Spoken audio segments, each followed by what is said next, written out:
Mara Escovel first heard the legend in the tar-streaked dusk over what used to be the Plaza de la Esperanza. Shelling had shattered the bronze statue of the city's founder, and the shards of his outstretched hand lay scattered among the broken tiles like cast dice. Children hopped between them, keeping score. 1 point for a fingertip, 3 for an intact knuckle, while parents bartered quietly for the last litre of clean water. Mara crouched beside a boy with curls the colour of damp ash and asked why he seemed to be waiting for something. "Because the bell might ring," he whispered. "There is no bell," she reminded him gently. The last standing church had collapsed 2 months earlier. "It's silent," he said, with a certainty that startled her. "You don't hear it with ears. The soldiers hear it with their guns." He held up 2 fingers, measuring an invisible pause, and they forget to fight, just for 1 breath. That's when we run. Mara's work for the Boulevard Institute of Mythographies had carried her into sieges and famines before, but never had a story confronted her so boldly through the matter-of-fact voice of a child. She scribbled the phrase in her notebook, the silent bell, unheard chime, 1 breath. Wars falter, and promised herself to track its echo. 2 weeks later, the Institute recalled her to the capital, where diplomats bargained over ceasefires like merchants haggling at dusk. She went not by the main roads, those were strafed too frequently, but through the orchard paths, among gnarled pomegranate trees. There, elders shared another fragment. An invisible bell once forged at the navel of the earth, so precisely tuned that the slightest vibration would ripple outward and still the heartbeats of armies. Yet no living person had cast eyes upon it, hearing without hearing, perceiving without sense, always the same refrain. Back at headquarters, Mara searched archives, magnifying reels of microfilm until her eyelids burned. The earliest reference lay buried in a 14th century Khorasani travelogue, in which a Sufi wayfarer described a hush falling upon hostile banners, as though struck by a bell whose sound went inward, not outward. She fled to the Balhav, studied recent photos, and then, on the night of the assembly, 4 centuries later, the Jesuit chronicler Antonio di Viana claimed that the Huron told of a breath-stealer bell, glimpsed in a dream of fog. At dawn, rival war parties woke side by side, astonished to still live. Scholarship, Mara realized, had little interest in such fugitive lore. Footnotes dismiss the story as archetypal wishcraft. Humankind's need to imagine a sudden, unearned peace, yet like a lullaby hummed across cultures, it endured. The more she read, the more she sensed an underground current binding them. Her mentor, Professor Haruka Sato, eyed her bulging folders with wry amusement. "You chase a silence," she said. "Be careful not to mistake absence for evidence." "The patterns are too persistent," Mara insisted. "Every version limits the bell's power to a single breath. Why impose that boundary unless witnesses felt it?" Haruka shrugged. "Even paradise has small print, apparently." Within days, a new front ripped open 1,200 kilometers north. Mara requested permission to embed with a medical convoy heading into the contested zone. The Institute balked. "We catalogue myths," the director said, pinching his spectacles. "We do not insert ourselves into live theatres." "Until war's climate kills the myths," she countered. And went anyway. The convoy crawled through bitter mountains where the air smelled of diesel and pine needles scorched by drone fire. On the 3rd night, they bivouacked near a ridge overlooking 2 opposing encampments, slumped only 800 meters apart. The battlefield bristled with tripwires and suspicion. Any spark could ignite slaughter. Mara lay in her tent, thoughts racing. If the bell was merely metaphor, what was she hoping to witness? But if it did manifest, if some vibrational threshold rippled across France, surely such eerily proximate camps would feel it. Shortly before dawn, she stepped beyond the perimeter. Frost glazed the grasses, breath plumed white, and then it happened. An almost imperceptible contraction of the world, as if the sky took one sharp inhale. Birds fell mute mid-trill. The distant generators hiccuped and fell still. A soldier's shout strangled into a puzzled exhale. The silence wasn't absence of noise, it was the presence of its own magnitude, a weightless pressure bearing down from above. No ringing, no resonant hum, just a crystalline void that lasted the length of one human breath. Mara found herself inhaling deeper than she ever had, lungs stretching until they ached. Then the generators coughed back to life, birds resumed their morning catechisms, and gun barrels, momentarily lowered, rose again. Mara staggered, tears on her cheeks. She hadn't chosen to cry. The tears came the way perspiration comes to a runner who breaks the ribbon. She dashed to the field hospital. Doctors, drivers, orderlies, each wore the stunned look of people who had brushed against something glacial and holy. One paramedic whispered, "Did you feel that pause, like we'd stepped out of time?" Another admitted he dropped the scalpel mid-stitch. Not a single artillery shell had fired across the ridge during those fragile seconds. Word traveled faster than supply drones. Commanders, uneasy, blamed power failures and miscommunication, but foot soldiers muttered of a phantom bell. Some swore they had physically tightened their trigger fingers, yet rifles refused to discharge until the hush dissolved. Others recalled a simultaneous vision of a great suspended bronze, still as the moon, quivering with withheld thunder. Mara collected their testimonies until her recorder overflowed, then transmitted them to Haruka. The reply came, "What you describe violates physics, or else it obeys laws we don't yet draft. Either way, keep recording." Yet the war marched on. Skirmishes resumed with savage vigor, as though combatants feared that single breath might return to judge them. Perhaps because the bell's effect was so brief, generals dismissed it. Mortars cannot be planned around miracles measured in seconds. Months passed. The legend metastasized across languages. La campana silente shezhloshni de ning, bells not heard, zvon betzvukov. Soldiers carried charms shaped like miniature clappers. Propaganda officers claimed the bell's silence proved the justness of their cause. Your enemy's breath freezes too, evidence of their guilt. Spiritual charlatans peddled pocket gongs. Mara now lived out of a rucksack, tracking the hush across continents. She compiled a map of every reported incident. Patterns emerged.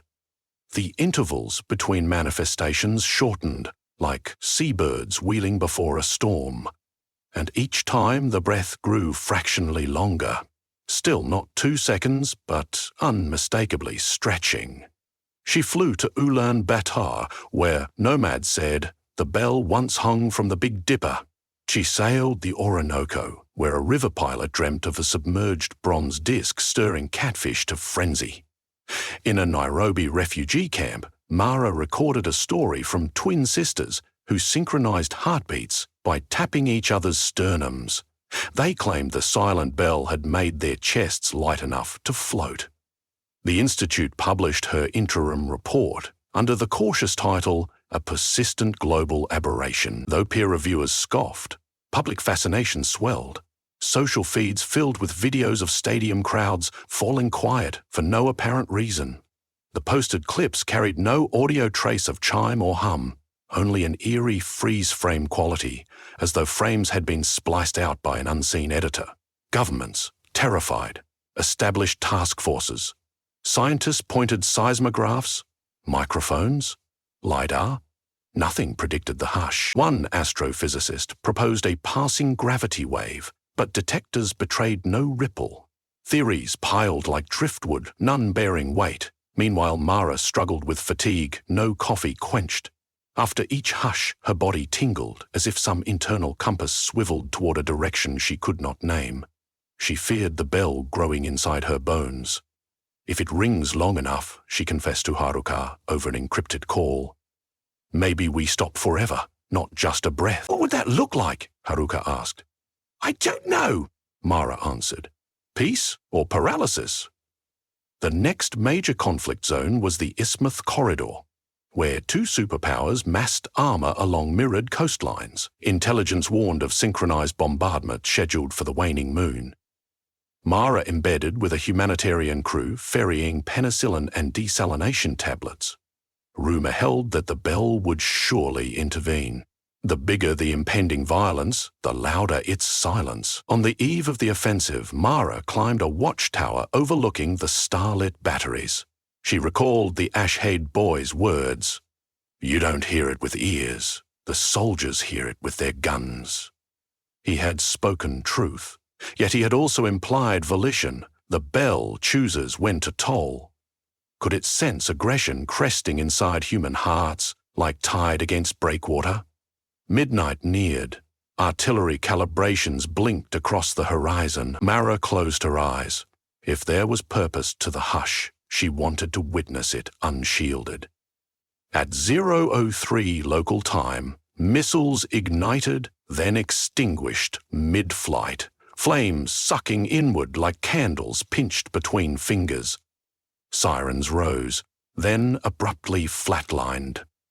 A hush unfurled, denser and longer than any previous. One full inhalation, one full exhalation. The very sky seemed to glide sideways, letting mankind tumble briefly into a pocket where nothing could be willed but astonishment. Mara's eardrums vibrated wildly, though no sound reached them. In that vacuum, a memory intruded. Newborn lambs she had watched once, in a safer year, scrambling to stand on wobbly legs. The world wanted to live. The bell wanted it too. When the hush lifted, missiles plummeted harmlessly into the sea. Their guidance systems scrambled. Onshore radars failed. A million soldiers stared at useless switches. The command dismissed it as electromagnetic sabotage. But field medics recorded simultaneous arrhythmias, hearts skipping precisely one beat. News outlets, hungry for marvel, played loops of the aborted launch until belief that a different force had intervened infiltrated public thought. Demonstrations erupted, chanting "Ring again." Politicians thundered that national security could not hinge on fairy tales. For the first time, talk of coordinated global ceasefire surfaced on the floor of the Assembly of Nations. Not as utopian rhetoric, but pragmatic survival, because if the bell could turn weapons inert, why continue building them? Negotiators convened in Helvetia under autumn rain. Among them marched cynics and hawks, but also age-tired generals who had felt the hush deep in calcium pits of their joints. Mara attended as observer, her credentials newly minted by fame. In the lobby, a delegate from the archipelago offered her tea. "How far between breaths do you think it can stretch?" he asked. She pondered. A breath is a unit of time built into us. Perhaps the bell seeks the interval we all share, irrespective of border. Then why not hold it for a minute, an hour? "Because I suspect choice matters," she said. "Peace gifted is fragile. Peace chosen has roots." The delegate nodded, as if conceding a chess match. "May we learn to choose quickly." Over 3 weeks, warring factions carved articles of truce. Each morning they gathered under an analytical array aimed at capturing the bell. Engineers laced the chamber with sensors, photonic, acoustic, gravitational. But the hush never came inside those sealed walls. It arrived instead in unexpected places. On a freight platform in Montevideo, in a Saharan drilling site, a locale where tension threatened to detonate. As though reminding negotiators that the bell served no banner. On the final day, clauses remained unresolved. Prisoner exchange numbers, reparations tables. The assembly teetered on collapse. Rumor spread that one bloc intended to walk out. Mara felt panic coiling. If talks failed, violence would unspool at scales the bell might not contain. Night deepened. Delegates wrangled in corners, eyes red. At 2:17, power flickered. The hush descended inside the conference hall for the first time. This time, it was not limited to a breath. It stretched, pulsing like a tide. 30 seconds, 45. Delegates felt clothing brush their ribs with each heartbeat. The microphones hummed, but produced no sound. Panic should have erupted, yet calm saturated them. Some closed eyes, others clasped hands with rivals. Mara's stopwatch ticked 60 seconds. Still the silence held. At 72 seconds, tears flowed freely. Grief for lost comrades, for children reared beside shell craters, for planets overheated by arsenals. The hush lifted at precisely 90 seconds. Not a word spoken in anger followed. The negotiators returned to tables, stunned but lucid, and signed. Global newscasters declared the Helvetia Accord. Mara, exhausted, stepped onto a balcony where dawn's first band of gold rimmed the Alps. She half expected bells of every steeple to ring in triumph, but the mountains remained still. She understood. Audible bells belonged to celebration. The silent one belonged to thresholds. The weeks after the accord felt buoyant yet fragile, a soap bubble over bayonets. Disarmament committees formed. The Institute received grant bequests beyond imagination, tasked with studying phenomena of collective pacification. Haruka, always wary, advised caution. Myths have long arcs, she warned. They end or they transmute, and indeed in distant enclaves, fresh skirmishes brewed. Traders killed over water rights, guerrillas policing mineral mines. The bell intervened sporadically, but reports described decreasing intensity. Where once the hush stretched to 90 seconds, it now snapped back to a fleeting gasp. Mara feared that humanity might treat the bell like an emergency brake, stomping it only when cliffs neared, never learning to steer away. She lobbied among educators, urging them to teach children the cadence of that sacred pause. We must internalize the breath, she argued. Make it prelude rather than miracle. One winter morning, returning from a lecture circuit, she traveled through the same city plaza where she had first encountered the legend. Reconstruction crews relaid tiles. A bronze replica of the founder's hand had been welded together, palm upturned, as if asking the sky an unanswerable question. Amid milling workers, she spotted the ash-head boy, now taller, directing volunteers who stocked a library bus. He remembered her, eyes flaring with recognition. "Did you run when it rang?" she asked him. "I ran," he said, "but not away. Towards school." He gestured to the bus crammed with textbooks. "We lost years of lessons. I'm trying to give them back." Mara smiled, cheeks stinging with cold. "Does the bell still guide you?" He considered. "I don't wait for it anymore. I breathe like it taught me, then choose." They walked to the fountain, where sunlight turned water to hammered gold. She realized then that the myth had never been about a supernatural artifact wielding power over wars. The bell was the breath itself, multiplied across hearts sufficiently willing to drop their weapons at the same instant. Its silence flowed from unspoken consent. For one breath, we let go.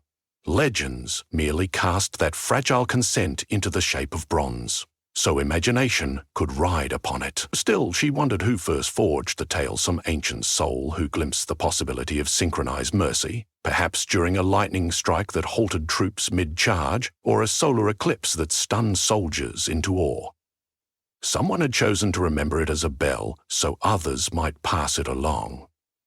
They succeeded. That night Mara drafted her closing thesis. There exists no single silent bell. There are 7 billion of them, nested within the thoracic chambers of humankind. When circumstances align, panic at her apex, conscience unchained, those bells may pulse together, creating a silence deep enough to recall us to ourselves. The phenomenon is not miracle, but muscle memory waiting to be trained. She paused, pen hovering. In distant alleyways, artillery still smouldered. Training 7 billion lungs to hold the same breath was daunting. Yet myths endure precisely because they encode survival instructions more enduring than any treaty. Outside, a church bell rang. Ordinary, audible, slightly out of tune. A dog barked in response. Traffic murmured. Mara listened, then closed her notebook. She inhaled slowly, feeling intercostal muscles stretch. Somewhere, across a border erased by snow, another person might be breathing at that exact tempo, perhaps thousands, maybe one day, millions. She exhaled and smiled into the familiar noise of an imperfect world, carrying within her the memory of a hush so complete it could suspend missiles in mid-flight. A hush seeded not by bronze, but by hope disciplined into rhythm. One breath at a time, she thought. That's how myths become policies, and policies become habit, and habit becomes the kind of peace that needs no bell at all.